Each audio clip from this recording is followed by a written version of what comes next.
Thank you very much to our lower division children's leaders and teachers. What a blessing we have in this church to have children. What a blessing to have teachers that week by week are working with our children, and we're enjoying our Sabbath school classes upstairs here. Thank you for each of your efforts. 1 Peter chapter 3 and verse 3 and 4. 1 Peter chapter 3, verse 3 and 4. And it says, "Do not let your adornment be merely outward, arranging the hair and wearing gold or putting on fine apparel. Rather, let it be the hidden person of the heart, with the incorruptible beauty of a gentle and quiet spirit, which is very precious in the sight of God." May he add a blessing to his word this morning, and Pastor Gary will share with us now.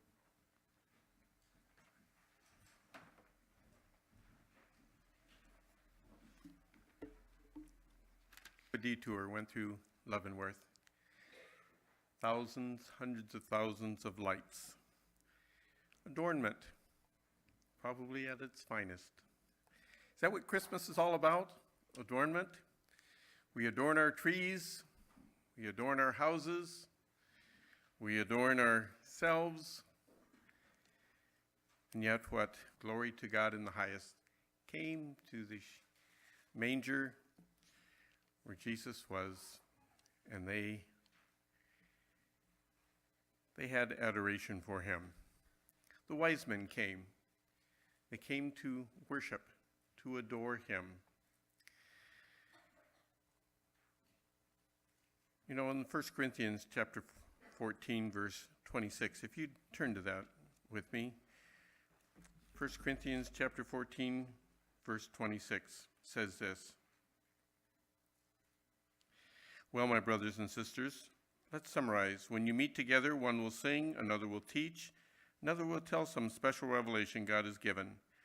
One will speak in tongues, another will interpret what is said, but everything that is done must strengthen all of you." That's what it's about. So when you see all the decorations, is it about strengthening us?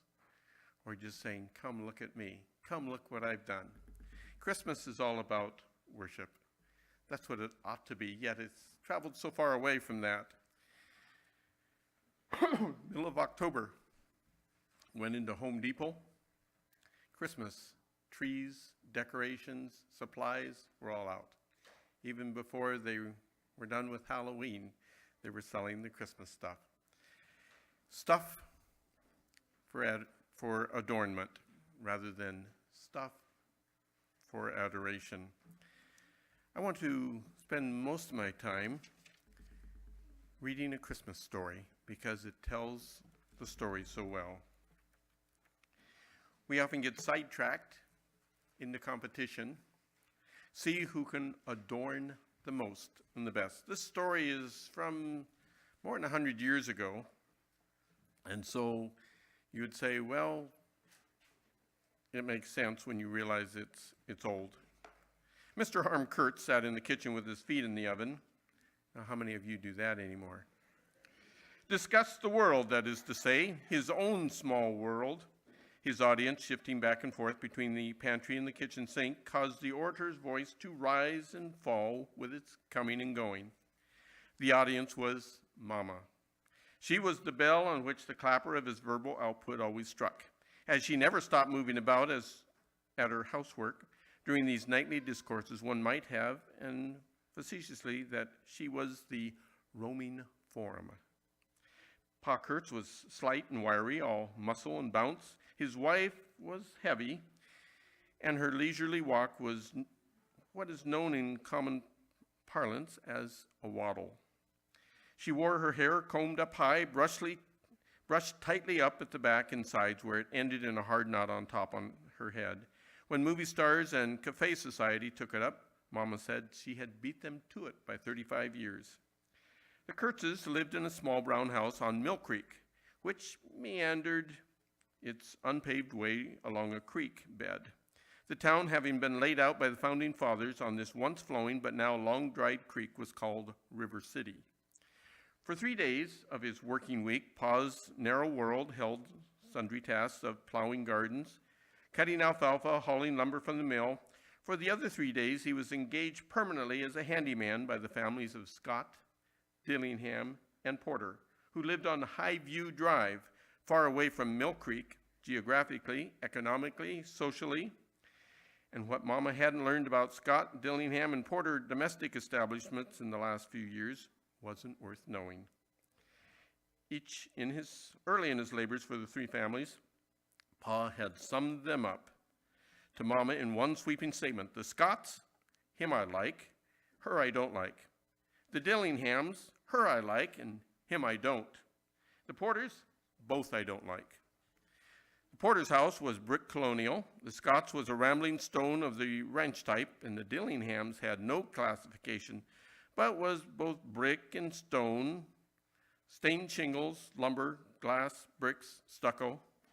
The Porters had 4 children of school age. Also, they had long, curving rows of evergreens, which the Grackles settled with raucous glee as though to outvie the family's noise.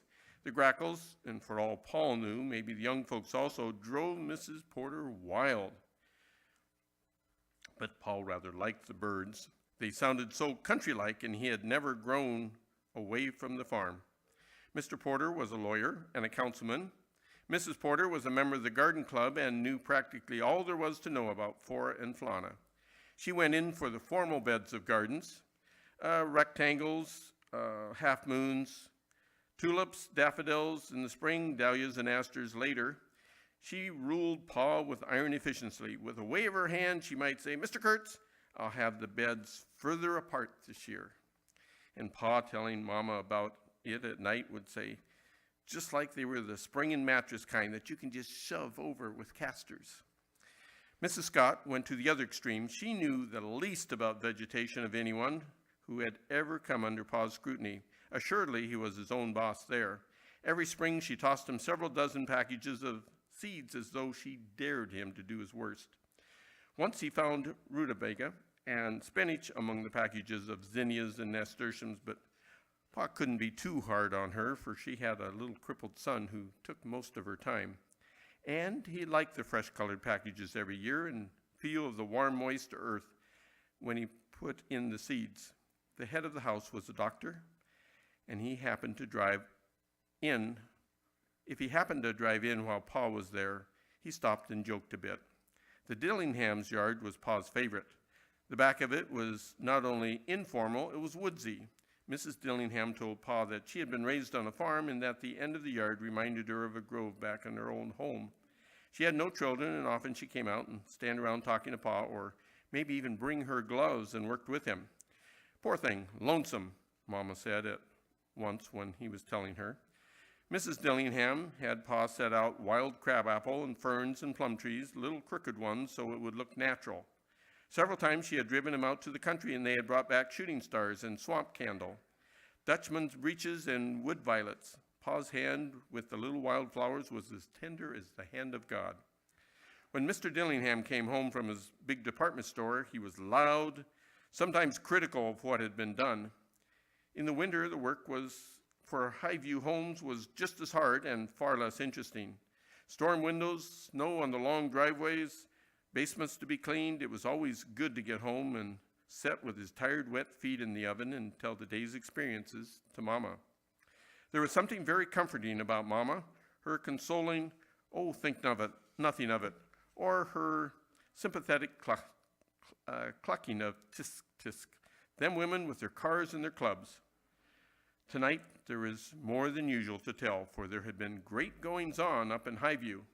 Tomorrow night was Christmas Eve, and in preparation for the annual prizes given by the Federated Civic Clubs, these three families had gone in for elaborate outdoor decorations.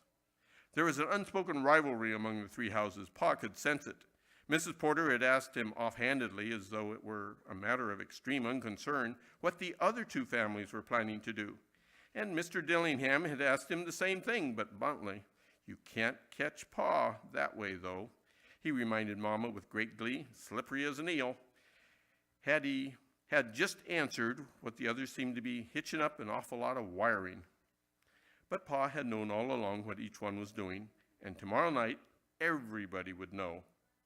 The Porters had long strings of blue lights, which they were carrying out to the evergreens as though bluebirds instead of black ones were settling there to stay through Christmas. The Dillinghams had gone for reindeer.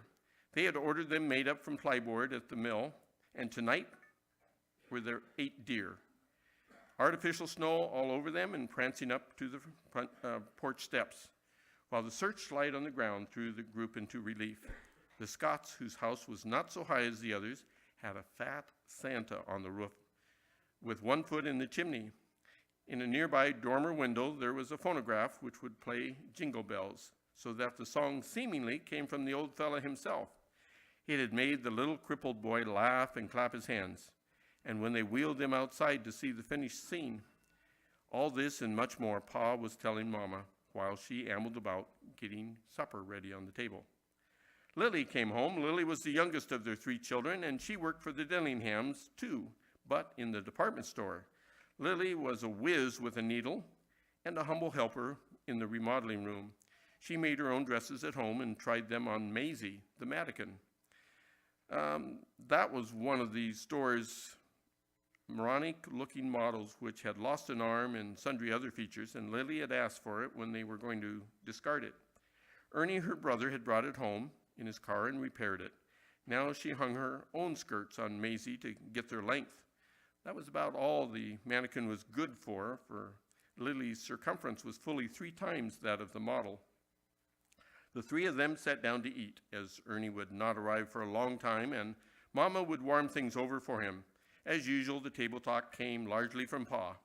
He was to tell it all over to Lily, the blue lights, the reindeer, the Santa with one foot in the chimney.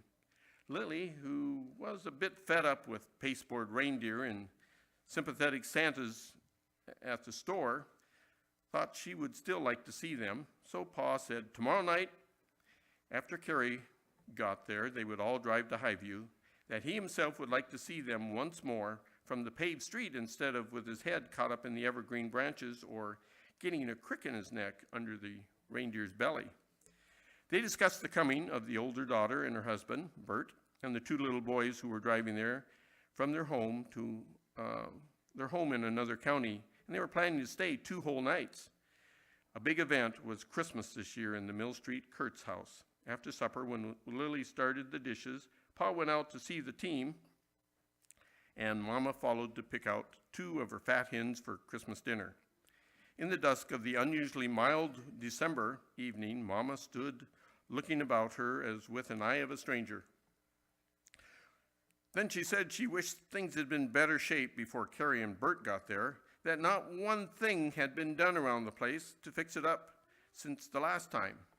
That rickety old shed, Pa, she said mildly, I remember as well as I'm standing here, you telling Carrie that you was going to have it good new lumber on it by the next time she came.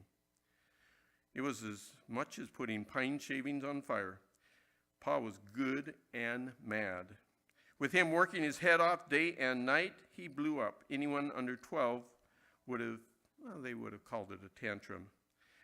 He rushed over to the tool shed, got his hammer, and started to yank off the rotten board. I'll get this done before Carrie comes, he shouted, if it's the last thing I do. A psychoanalyst, after much probing, might have discovered what caused Pa's sudden anger, but Mama, who knew less than nothing about psychoanalysts, but only having good common sense, she knew what caused it.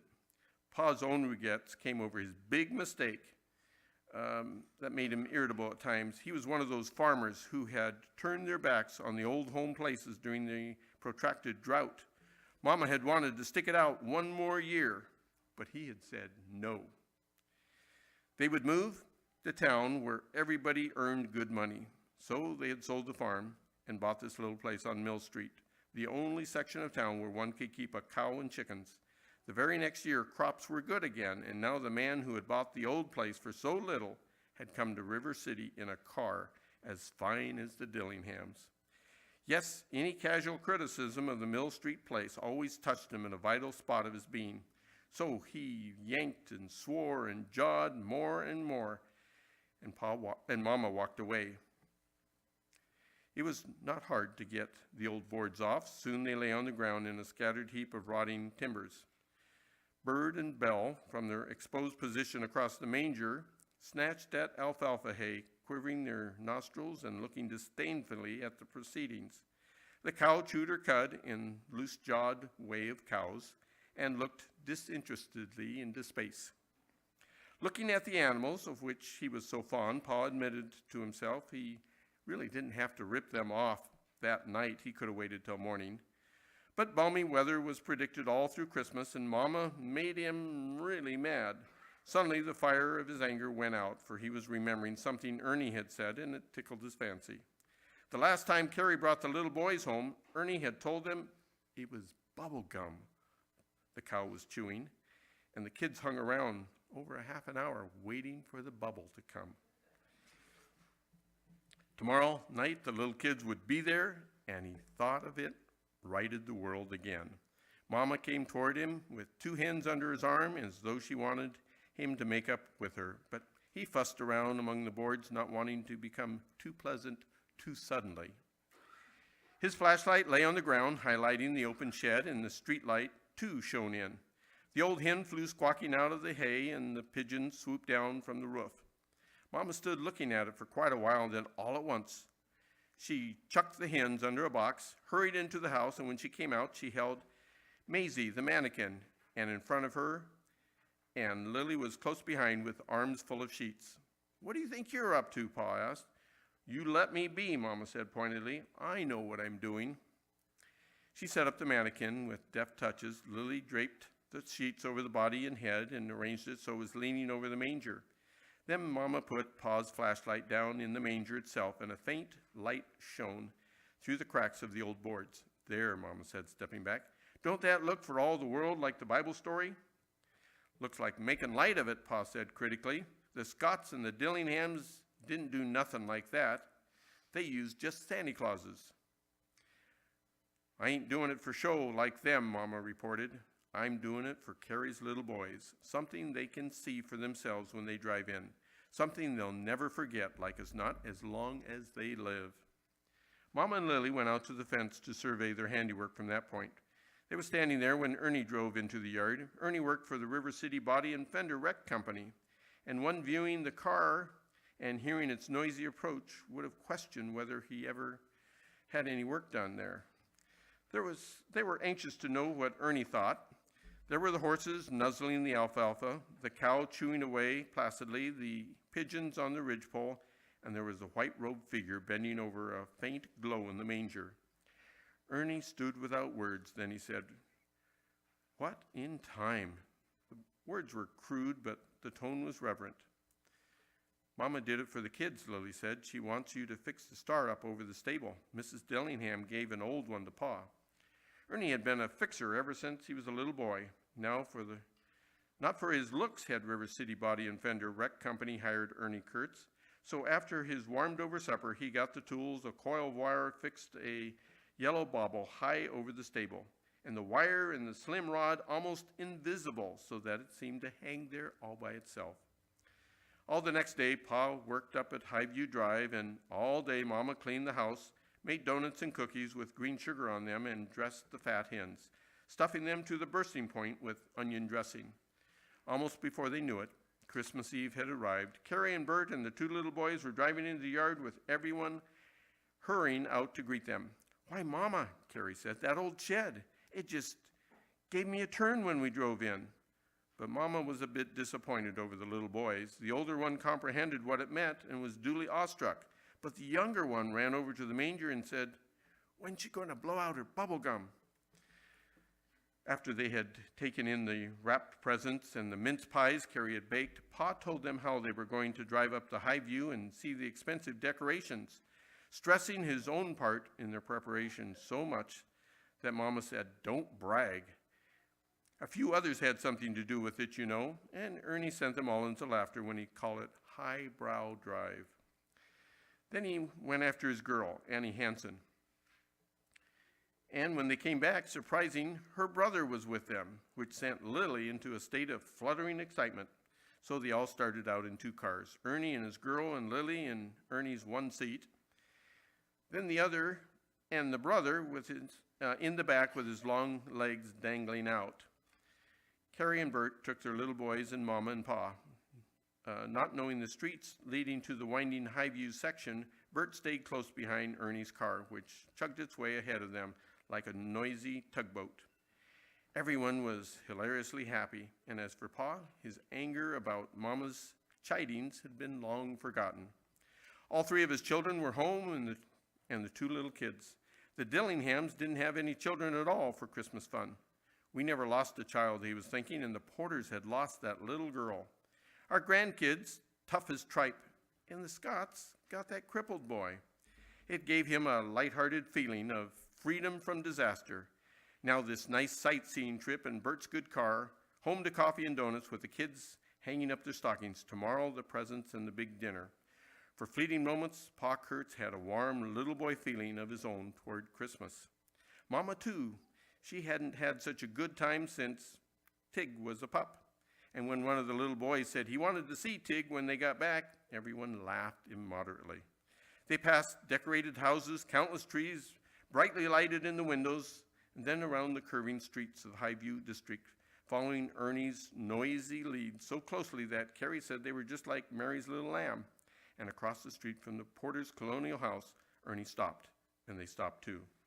The evergreens with their sparkling blue lights seemed like a part of an enchanted forest.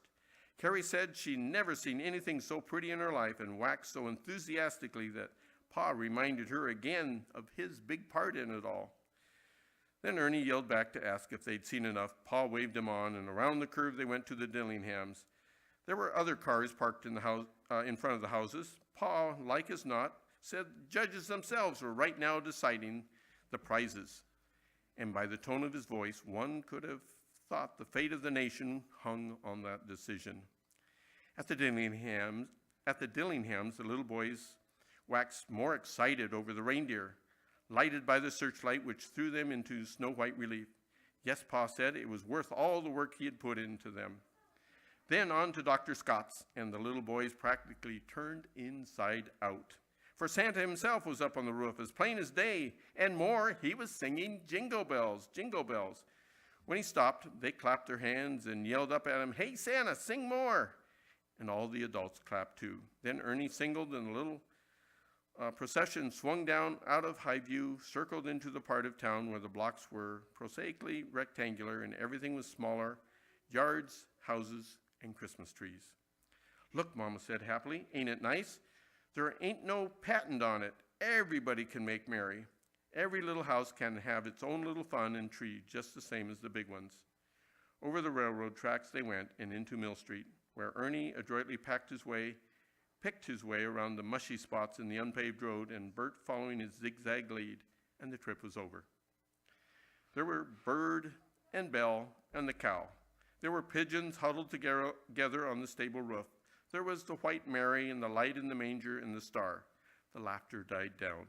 Everyone got out quietly. Carrie ran her arm through her mother's. "I like yours too, Mama," she said. Inside they grew merry again. Over the donuts and sandwiches there was a lot of talk. They argued noisily over the prize places for the decorated houses, betting one another which one would win.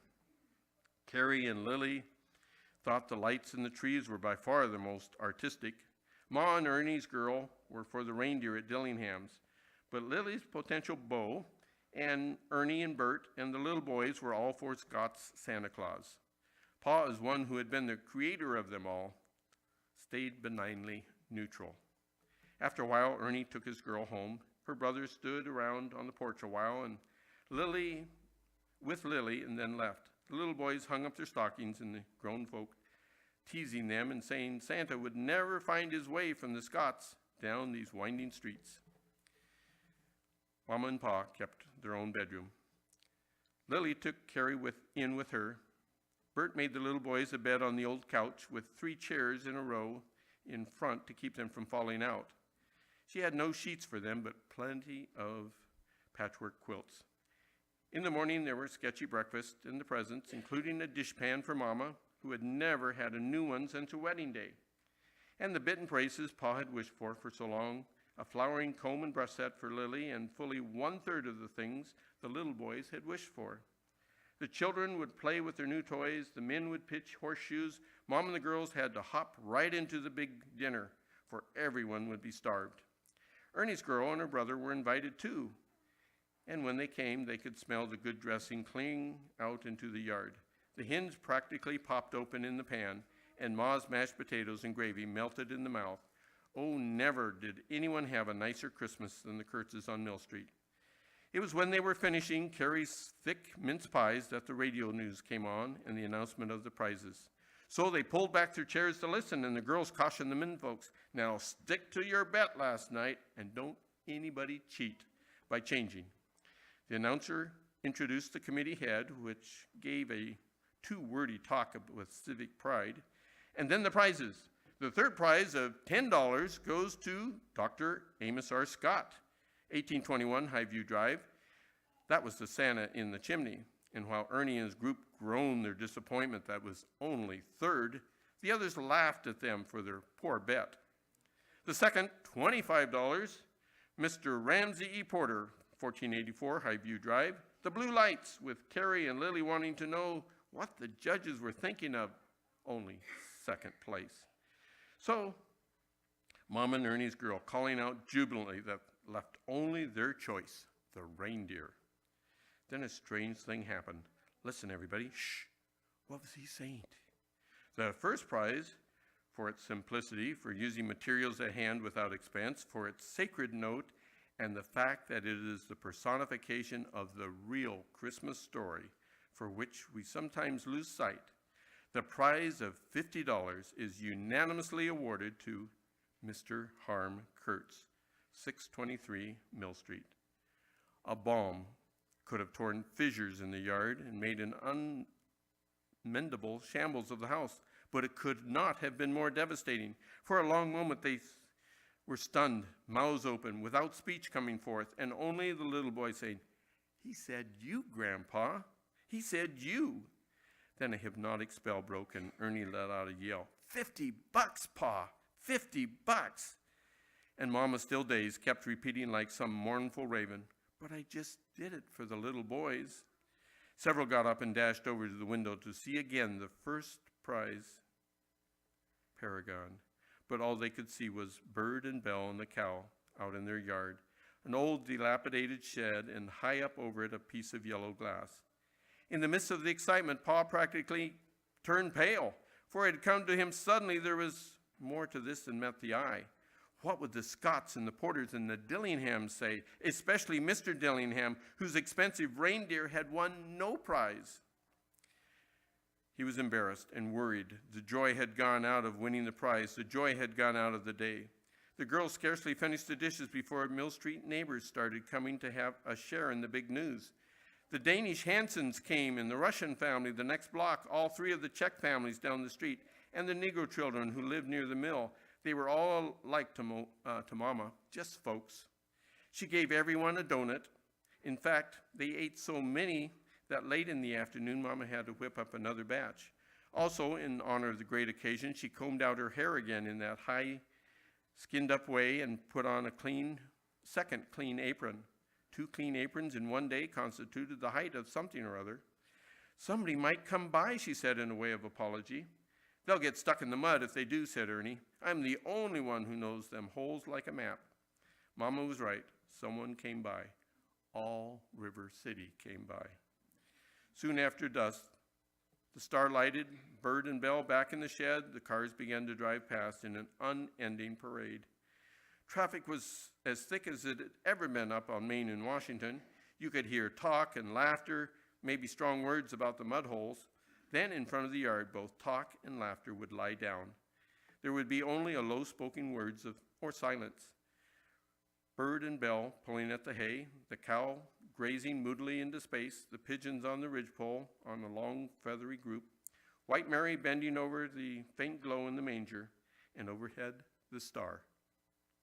In silence, the cars would drive away, and more would come to take their places. 3 of them did not drive away. They swung in close to the fence, and all the people got out and came into the yard, of all things. Mama, there come the Scotts, and the Porters, and the Dillinghams. Pa was too excited for words and hardly knew what he was doing, but Mama was cool and went out to meet them. Shh, they're just folks too.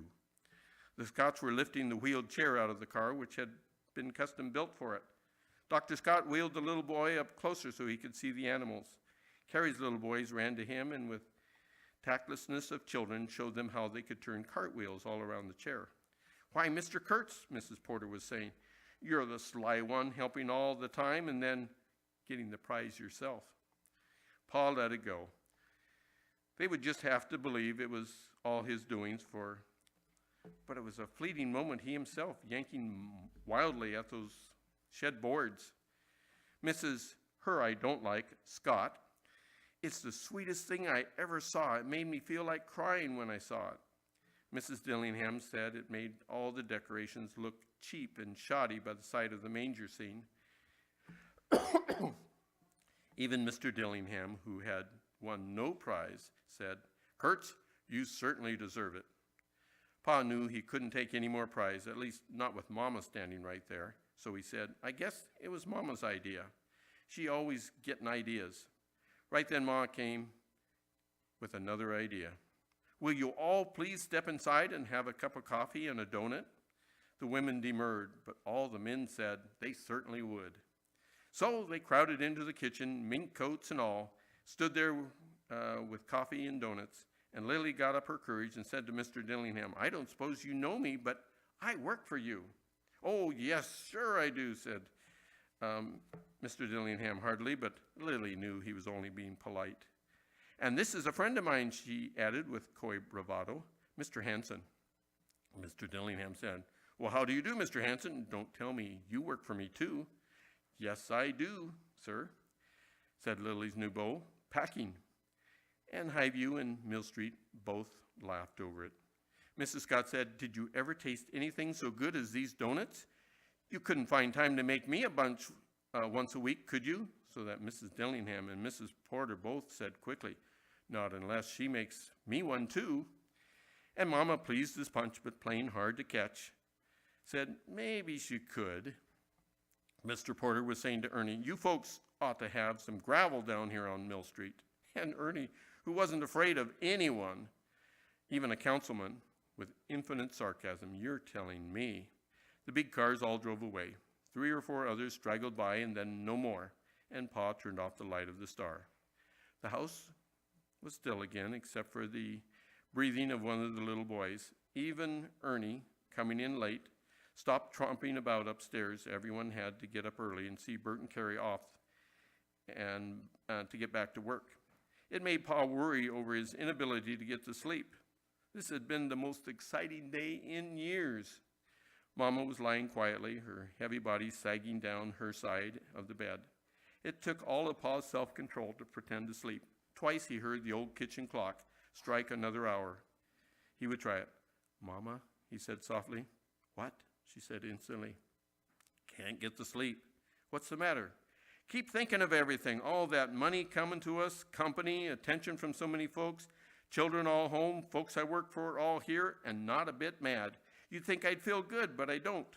Something hangs over me.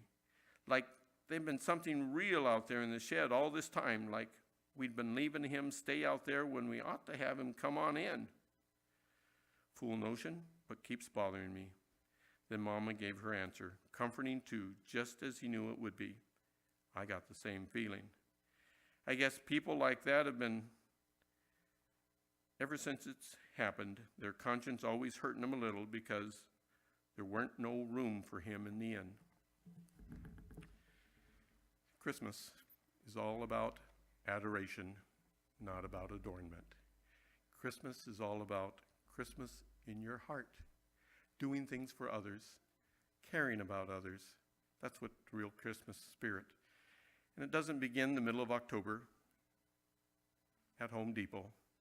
It begins whenever you're ready. Let's pray.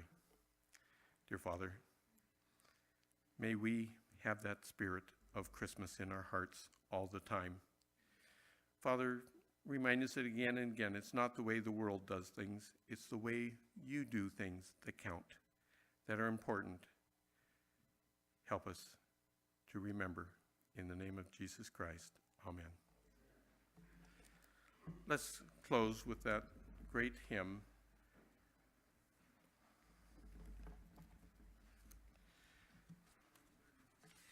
(132), O come all ye faithful. And the chorus, let's come and adore him.